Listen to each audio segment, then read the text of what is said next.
Good evening, everybody. Just want to talk, come on here and, talk about, certain topics like gender dysphoria, the gender reassignment surgery, what it all consists of, all the things that you got to go through, like the metamorphosis of the healing process and everything else.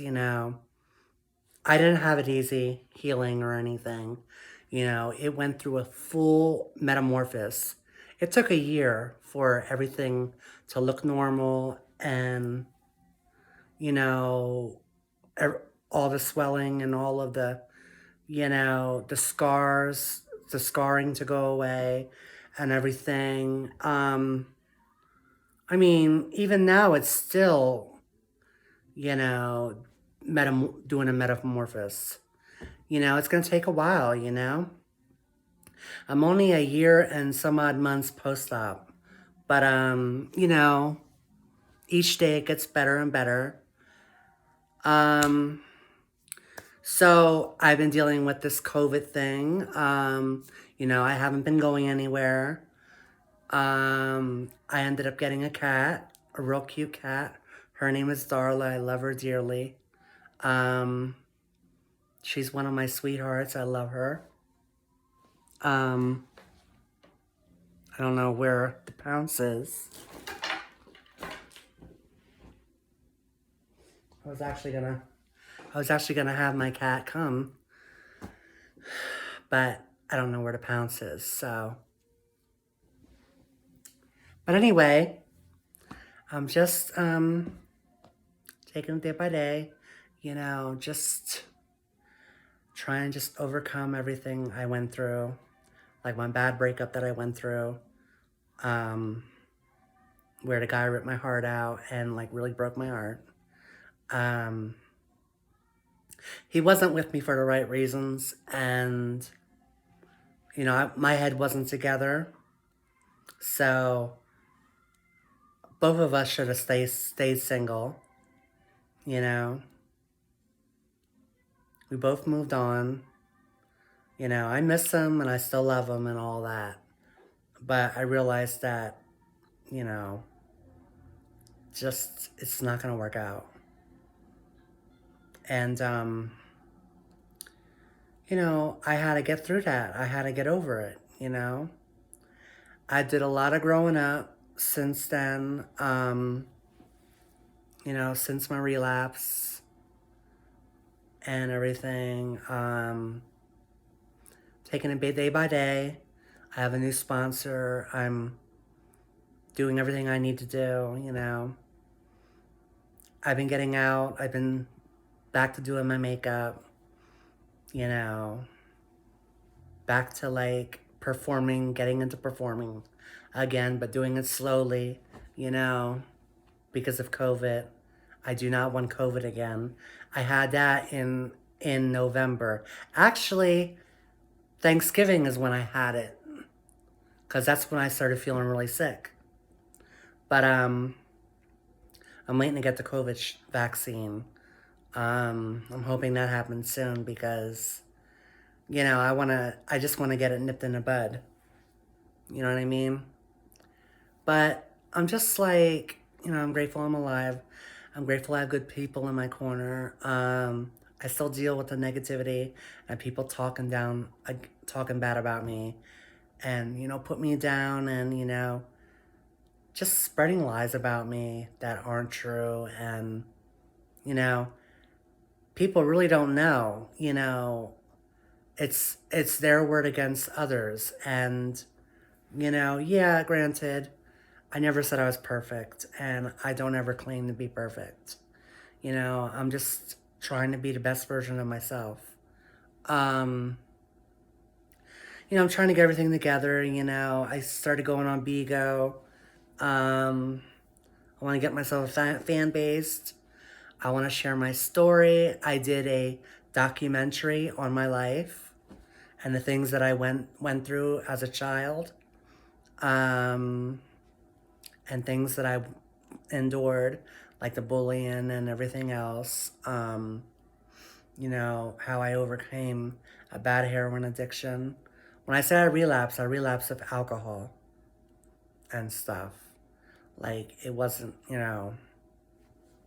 but a drug is a drug, and that's what we learn in Narcotics Anonymous. So, with that being said, I'm taking it day by day and I'm just living life. And I'm just starting over, starting fresh. Um, I got a new outlook in life. Like, I don't take things so seriously like I did. Um, I don't try to, like, hold things inside, because when I do, I snap and I flip out. Um, Things are going well, I'm still living on my own. It's been over a year since my grandmother died. I miss her every day. Um, that will never change. I love her so much.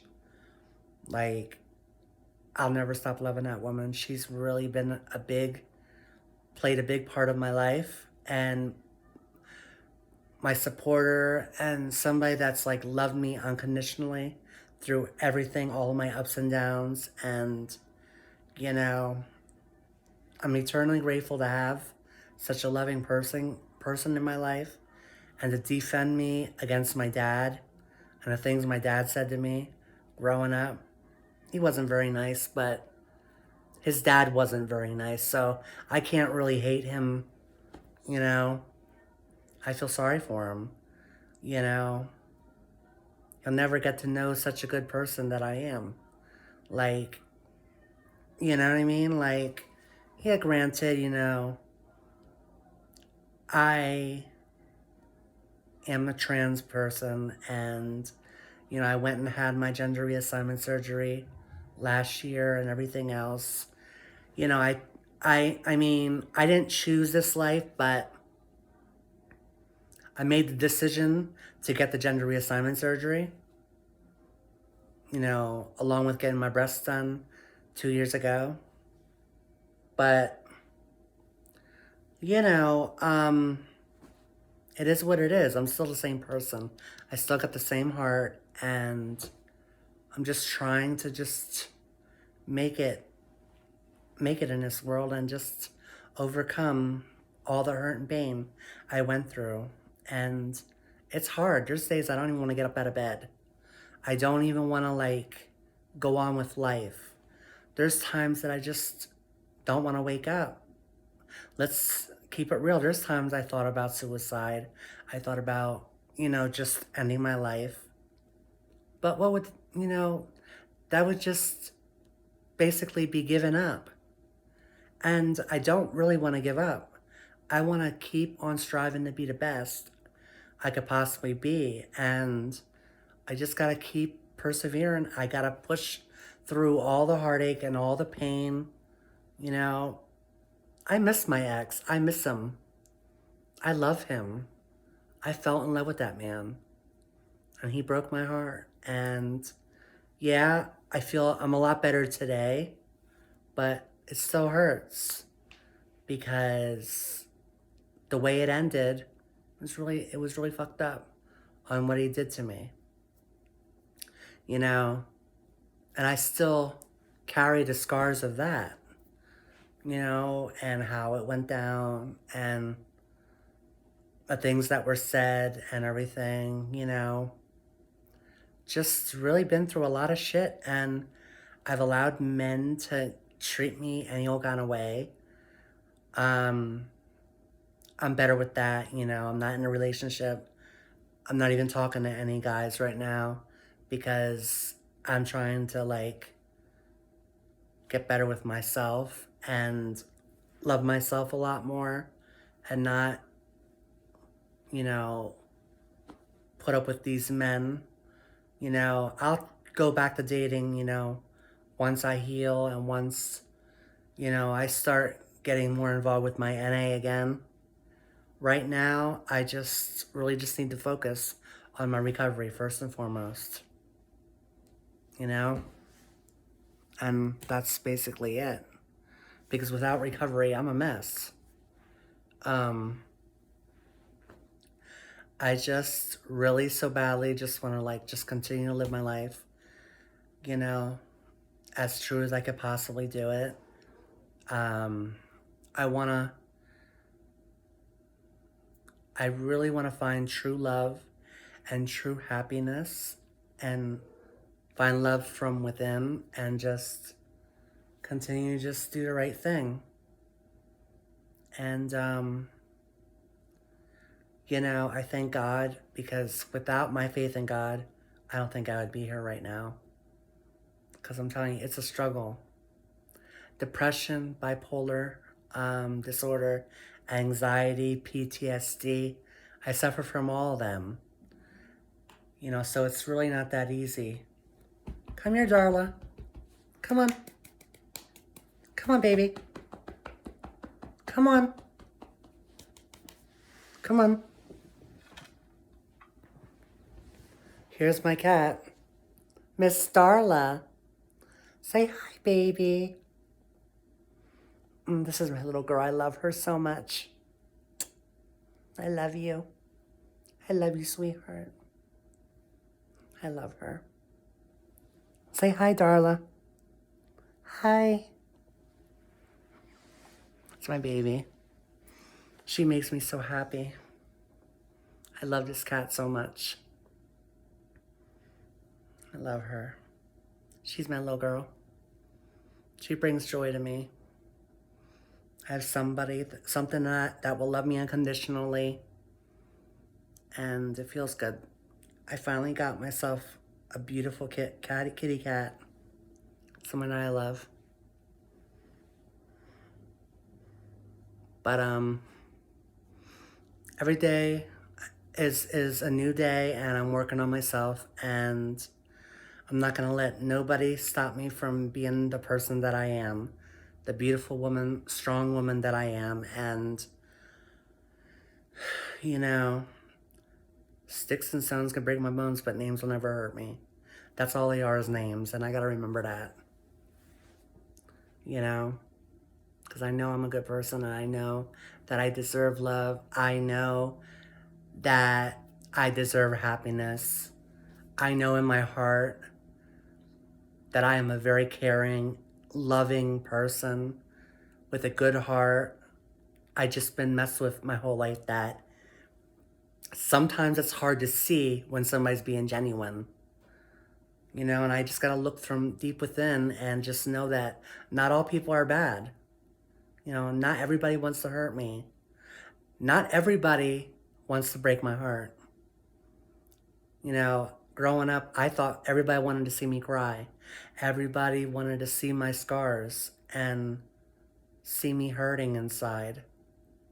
I think it got people off to see me cry and hurt.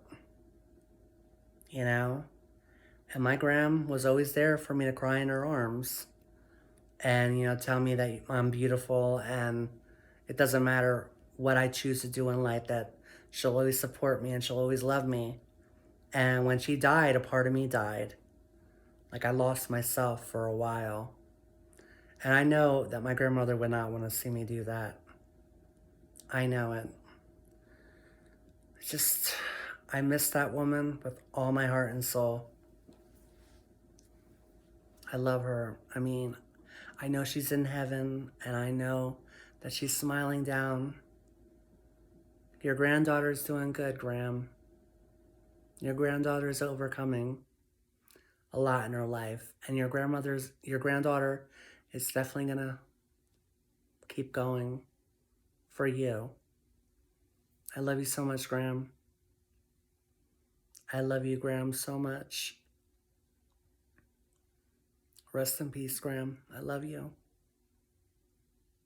I'll never forget you. All the things that you've done for me, all the love you showed me, all of the support, everything. You've been there for me through thick and thin, even when you were mad at me. When I got out of rehab and I was going through it, you told me mind over matter. I love you, Monica. You're a strong person. You could do this. I believe in you. I have faith in you. She gave me a hug and a kiss, and, she was there for me. And that's how her mentality was. She eventually got dementia and battled with that for like a couple of years, like I think 2 years. And then one day, after my surgery, she ended up dying. A couple days after my surgery. And I was gonna go see her the night before she died. I mean, my dad was like, "Well, it's a good thing that you didn't because she was really bad." I just wish that she was around. I just wish that I can give her a hug and let her know that I love her.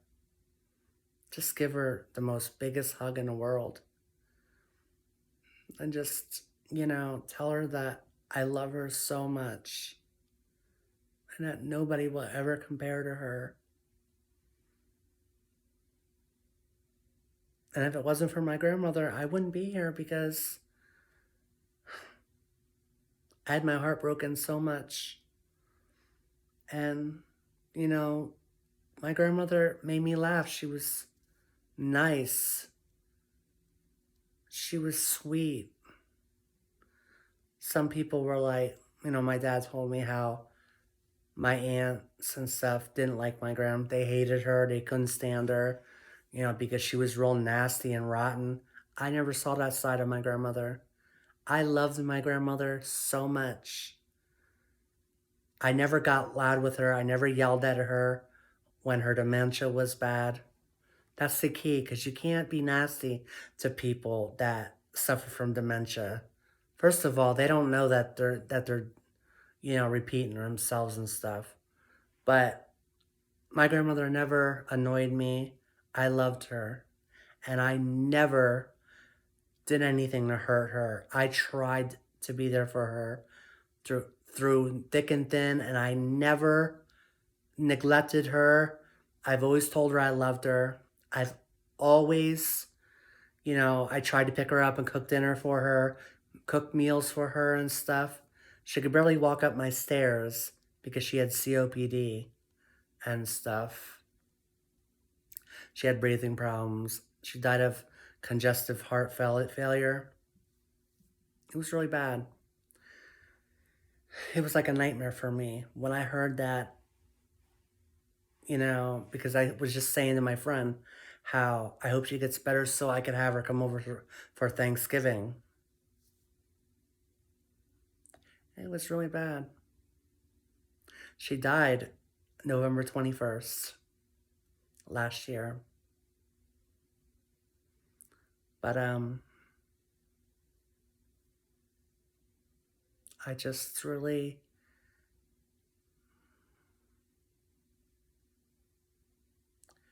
I'm never going to lose that hole in my heart that happened when she died. I'll never lose that emptiness that I feel from losing my grandmother. You know, I started talking to my mom again like a year ago or something, and I'm gonna meet up with her because I want to start seeing the rest of my other family, and you know, like life is too short, and you know, and also with this whole COVID thing, I want to see my loved ones before they go. You know, it's sad, and glad I have my kitty cat because I love her so much. Okay, guys, I just wanted to make this blog and share my thoughts. You know, I have friends that got their gender reassignment surgery actually today, and I've been telling them what to expect, and everybody's recovery process is different, you know, but the key is you gotta dilate. You know, you can't mess around with that. Um, you got to be on top of that. You got to take care of yourself, you know. Um, you got to be up with your appointments. You know, you got to be very, you got to do everything that says on the papers that they tell you, the doctors write down, you know, on a paper and stuff, you know, if you want to have good results. Now, I have good results, you know, but I had that invented into my skull that, you know, if I don't do something the right way, then I could have a complication. I mean, I had complications anyway because that's just my body. I'm a bigger girl, so, you know, I believe that a heavier girl has a harder time healing than a skinny girl. That's just my thoughts. But I just wanted to say I love everybody and thank you for watching my YouTube videos. Have a good night.